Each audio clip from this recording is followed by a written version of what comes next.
Last week I met Rhoda Elliott, Virginia, Richmond. She's been running her family restaurants for years. The business has been in her family, Bill's Barbecue, for 82 years. At its high point, she employed 200 people. She just closed it down. What? She told me that the regulations, the taxes, Obamacare, and the effects of the Obama economy put her out of business. And she teared up. This wasn't about money. This was about a future for her family and for her family of employees. Look, I want to help the hundreds and thousands of these dreamers like Rhoda, and I will. You know, by the way, that if the president were to be reelected, he's going to say anything he has to get your support and to think that he's going to improve our schools. But in the final analysis, he's going to do what his largest campaign contributors tell him to do, and that's the public sector unions. And so your kids would have the same schools with the same results. When I'm president, I'll be a voice of the children and their parents because they don't have a union at the PTA. I want to make sure the parents have the information they need to know if the school is succeeding or not. And I want them to have the choice of the school they believe is right for their child's future. You know, when I was governor of my state, we took our schools to the top of the nation. And we did it by working together, Republicans and Democrats, listening to our good advice from our teachers and people who dedicated their lives to teaching our kids, to listening also to parents, and always putting the students first and their education first. I did the same thing as president. Now, these last few months of our campaign, why, this has gathered the strength of a movement, which is obvious by looking around this audience tonight. And it is not just and not only the size of the crowds, it's also the depth of our shared conviction. It's made me strive to be even more worthy of your support and to campaign as I would govern and to speak for the aspirations of all Americans. I learned as governor of Massachusetts that the best achievements are shared achievements. I learned that respect and goodwill go a long way and are usually returned in kind. That's how I'll conduct myself as president. I'll bring people together. I won't just represent one party. I will represent one nation.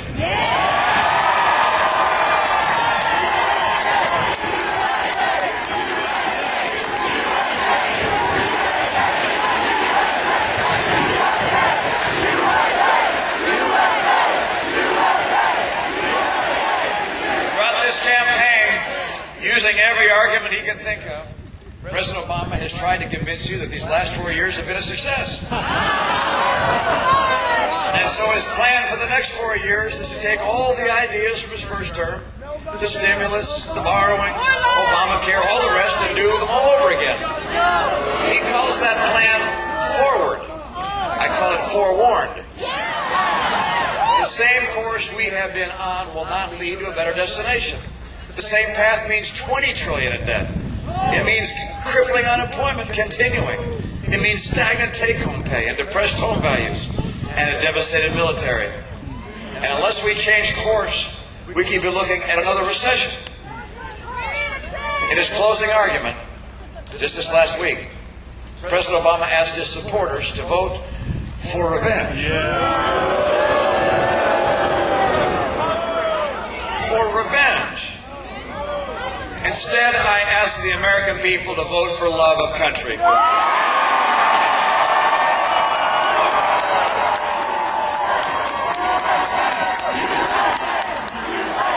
Together, we must lead America to a better place. Now, we're only 2 days away from a fresh start, 2 days away from the first day of the new beginning. My conviction that better days are ahead is not based on promises and rhetoric, but on solid plans and proven results, and an unshakable faith in the American spirit. If there's anyone worried that the last 4 years are the best we can do, if there's anyone who fears that the American dream is fading away, if there's anyone who wonders whether better jobs and better paychecks are a thing of the past, I have a clear and unequivocal message. With the right leadership, America is about to come roaring back. We're Americans. We can do anything. You always us that some of the best years we've known is lack of leadership, and that's why we have elections. This Tuesday is a moment to look into the future and imagine what we can do to put the past 4 years behind us and start building a future. You saw the differences between the President and I when we were standing side by side in our debates. He says it has to be this way. I say it can't stay this way. He's offering excuses. I've got a plan. I can't wait for us to get started. He's hoping we'll settle. Americans don't settle. We build, we aspire, we dream. We listen to that voice that says we can do better. A better life. A better America. That better life is out there. It's waiting for us. Our destiny's in your hands. 2 more days. 2 more days and we can get to work rebuilding our country, restoring our confidence, renewing our conviction. We are confident that we're on a solid path. Confident that college grads 4 years from now will find better jobs. Confidence that single moms working 2 jobs will have a shot at a better job. I want to take just a moment and tell you about an experience I had just last night. It reminded me of something that happened many years ago. I was serving as a leader in the Boy Scouts of America. Got some scouters here, I can tell. We were at a court of honor. Big Formica table, in front of the room. I was seated at the end next to an American flag on a flagpole. And the person who was speaking was the scoutmaster from Monument, Colorado. He described the fact that his troop wanted to have a very special American flag, so they bought one and had it flown above the Capitol building. Came back home, they wanted it to go on the space shuttle. NASA agreed.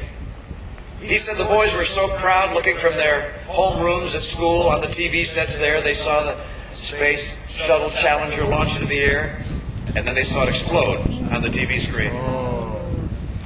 And he said he called NASA a couple of weeks later and said, have you found any remnant of our flag? And they hadn't. He said he called every week, month after month, nothing. Finally, sometime later, he was reading an article in the newspaper, and it mentioned the debris that was collected from the Challenger disaster. And there was a note about a flag, and so he called NASA and said, have you found some part of our flag? And NASA said, in fact, we have a presentation to make to your boys.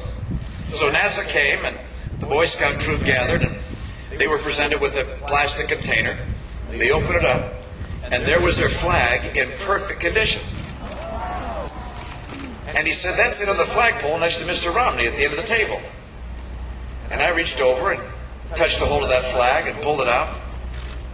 And it was as if electricity was running through my arm. Because I thought about the sacrifice of those men and women in our space program, who put themselves in harm's way for learning, for pioneering, for us. It's part of the American spirit to live for something bigger than yourself. Amen. I see it in the men and women who serve in our military and have served us over the years. They serve us for liberty, for freedom, for hope and prosperity. I love all the verses in that wonderful hymn, America the Beautiful. One in particular stands out. Oh, beautiful for heroes proved in liberating strife, who more than self their country love, and mercy more than life. Would our veterans and members of the armed forces please raise your hands and be recognized?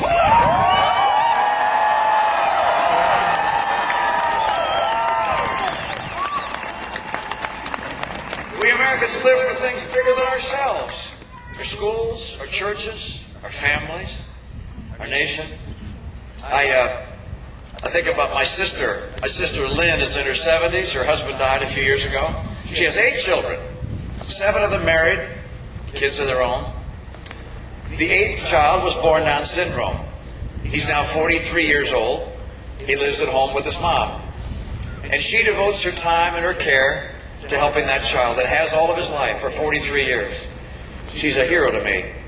I love America's moms, single moms, dads, that make a difference for their families.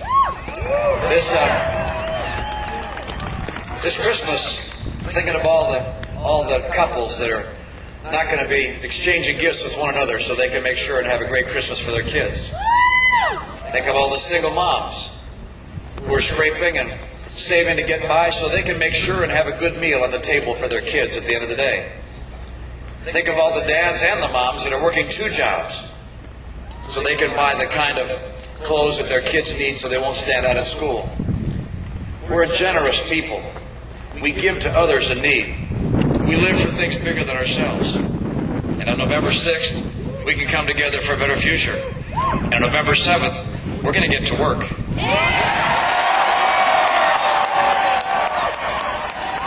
I'd like you to reach across the street to that neighbor with the other guy's yard sign. And we'll reach across the aisle in Washington to people of good faith in the other party. It's much more than our moment. It's America's moment of renewal and purpose and optimism. Exactly. We've journeyed far and wide in this great campaign for America's future. And now we're almost home.